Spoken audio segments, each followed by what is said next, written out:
আসসালামু আলাইকুম, কেমন আছেন সবাই? আশা করি সবাই আল্লাহর রহমতে ভালো আছেন। আমি সেদিন রান্নাঘরের র্যাক খুলে পরিষ্কার করেছিলাম। আজকে উপরের কার্নিসটার সমস্ত কিছু নামিয়ে সব পরিষ্কার করে নিয়েছি। তারপর এখানে আমার অ্যাডজাস্টমেন্টটা নষ্ট হয়ে গিয়েছে অনেক মাস যাবৎ, ৫-৬ মাস আগে। তো আমি ওখানে জালি দিয়ে দিয়েছি, তার একটা কারণ আছে। ওখান দিয়ে বড় বড় ইঁদুর আসতো। তারপর আপনার চিক আসতো, বড় ইঁদুর আসতো, ছোট ইঁদুর আসতো। তো আমি আসলে খুঁজে পেতাম না যে ইঁদুরগুলো আসে কোথা থেকে।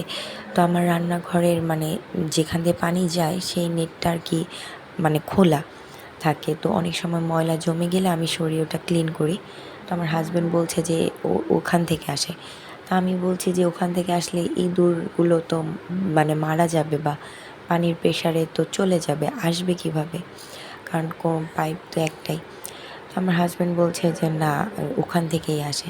তো এরকম আমি কয়েকদিনই, আমি তো আসলে রাত জাগি, মাঝে মধ্যে বাচ্চারা কান্নাকাটি করে, আমার ক্ষুধা লাগে বা আমি ভিডিও এডিটিং করি। তো যাই হোক, পরে দেখলাম যে না, আসলে আমার ওই অ্যাডজাস্টমেন্টের ওইখান থেকেই ইঁদুরগুলো আসে। তো আমি অনেক চেষ্টা করেছি যে ওগুলো কীভাবে কী করব, কিছুতেই কিছু করতে পারছিলাম না। পরে আমি ওটাকে যেহেতু নষ্ট হয়ে গিয়েছে, আমি সবসময় যে অ্যাডজাস্টমেন্ট ছেড়ে রাখতাম, ছাড়া থাকলে তো আর ইঁদুর ঢুকতে পারছে না। তো পরে দেখলাম যে কারেন্ট বিল চলে আসা অনেক বেশি। আর আমাদের যেহেতু মধ্যবিত্ত পরিবার, আয়ের চেয়ে ব্যয় বেশি হয়ে গেলে সমস্যাটা হয়ে যায়। তো পরে চিন্তা করলাম যে অ্যাডজাস্টমেন্ট নষ্ট হয়ে গেছে, বাড়িওয়ালারাও ঠিক করছিল না। বাড়িওয়ালারা বলছে যে আপনারা ঠিক করে নেন। তো এরকম এক পর্যায়ে, তো পরে ভাবলাম, আমার হাসব্যান্ড ব্যস্ত থাকে, করব বলে করাও হচ্ছিল না। পরে আমি ওটাতে আমার হাসব্যান্ডকে বলে একটা জালি দিয়েছি। তো এই অবস্থা। তা এখন আল্লাহর রহমতে ইঁদুর তো আর আসছে না। তো আমার রাসেলস ভাইপার যে সাপটা, ওটা নিয়েই আসলে ভয়। কারণ এখন তো রাজধানী শহরে ওই সাপটা ঢুকে গিয়েছে। মানিকগঞ্জ এলাকায়, সাভার এলাকায় বিভিন্ন জায়গায় রাসেলস ভাইপার সাপটা দেখা যাচ্ছে। তো আমার কথা যে রাসেলস ভাইপার সাপটার প্রিয় খাবার আপনার ব্যাঙ, তারপর চিকা, ইঁদুর, এরকম টাইপ। তো ওরা করে কি, যে একটা ইঁদুর খেলে ওদের পেট ভরে না, এরকম টাইপ।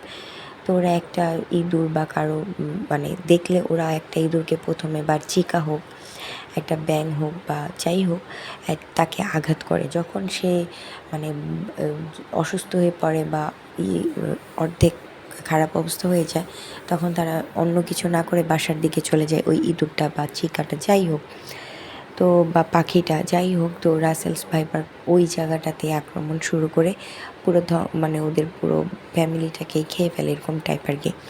যে কোথায় কি আছে বা কতগুলো আছে, এরকম টাইপ আর কি। ওদের আর কষ্ট করে সন্ধান করতে হয় না। তো আমার কথা যেহেতু আমার ঘরে ছোট বাচ্চা আর আমিও একা থাকি, আর এত বড় বড় ইঁদুর আসাও ভালো লক্ষণ না। কারণ আমাদের হাদিসে নবী করিম সাল্লাল্লাহু আলাইহি সাল্লাম বলেছিলেন যে তোমরা 5টা জিনিস সাথে সাথে দেখলে মেরে ফেলো। সাপ দেখলে 3বার যেতে বলো, যদি না চলে যায় তাকে মেরে ফেলো। বিচ্ছু, তারপর আপনার ক্ষতিকারক যে কোনো পোকামাকড়, টিকটিকি, তার 3টা গেল। তারপর আপনার ব্যাঙ বলেছি কিনা আমার মনে নেই। তারপর পাগলা কুকুর, যেটাকে বলে কামড়ানোর সম্ভাবনা থাকে। তো আপনি কেন পাগলা কুকুরের কাছে গিয়ে আক্রান্ত হয়ে আপনি কেন ইনজেকশন দিবেন আর কি, বা মারা যাবেন, মৃত্যুর কোলে কেন ঢলে পড়বেন, তাই না? তো খারাপ জিনিসের মধ্যে ইঁদুরটাও পড়ে আর কি। চিকা, ওদের গায়ে তো দুর্গন্ধ থাকে। তারপর ওরা হাক্কা করে চলে যায়। তো রান্নাঘর নোংরা হয়ে থাকে। সকালবেলা উঠে যখন দেখি যে ওদের ময়লা টয়লা, তো ওগুলো আমার পরিষ্কার করে আসলে নাস্তা বানাতে, তারপরে নাস্তা খাওয়ার সময় একটা অরুচি বোধ হয় আর কি। তো আমি জানি না কার কেমন লাগে। এখন আপনারাই বলবেন যে আপু, আপনি তো ওষুধ দিতে পারতেন, কিন্তু ওষুধ দিলে ওটা মারা যাবে কোথায়, আমি এটাকে খুঁজবো কোথায়? তারপর আমার কার্নিসের উপরে তো দেখিয়ে দিলাম অনেক হাঁড়ি বাসন, সমস্ত কিছু আমার নামাতে হবে তাৎক্ষণিক। এখন যেমন আমি একটা পরিষ্কার করেছি আমার টাইম অনুযায়ী বা ফ্রি টাইমে, সেটা তো আমি আসলে সবসময় পারি না। তো যাই হোক, আমি এটাই বলছি যে আপনারা সবাই সতর্ক থাকবেন, বিপদ বলে আসে না। আর আজকে আমি কী রান্না করেছি, কী বাজারও এনেছি, সেটাও আপনাদের দেখিয়ে দিলাম। আর আমি এটা সম্পর্কে আপনাদেরকে বলে দিলাম। তো যাই হোক, আপনারা সবাই ভালো থাকবেন, কারণ রাসেলস ভাইপার খুবই ভয়ঙ্কর বিষাক্ত একটা সাপ। সেটা হচ্ছে ইন্ডিয়া থেকে বাংলাদেশের মধ্যে চলে এসেছে, কারণ হচ্ছে বন্যা হয়েছিল না আমাদের এখানে, তো বন্যার মাধ্যমে চলে এসেছে।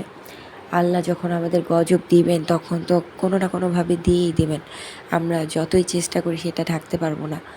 তো আল্লাহ আমাদের সবাইকে ভালো রাখুক, সবাইকে ভালোবাসুক, সবাইকে ক্ষমা করে দিক, সবাইকেই সাহায্য করুক, সবাইকে কবর আজাব থেকে নাজাত দিক, এহকালে পরকালে সবাইকে শান্তি দিক, সবাইকেই ভালো রাখুক। সবাই ভালো থাকবেন, সবাই সবার জন্য দোয়া করবেন। আজকে এই পর্যন্তই। আল্লাহ হাফেজ।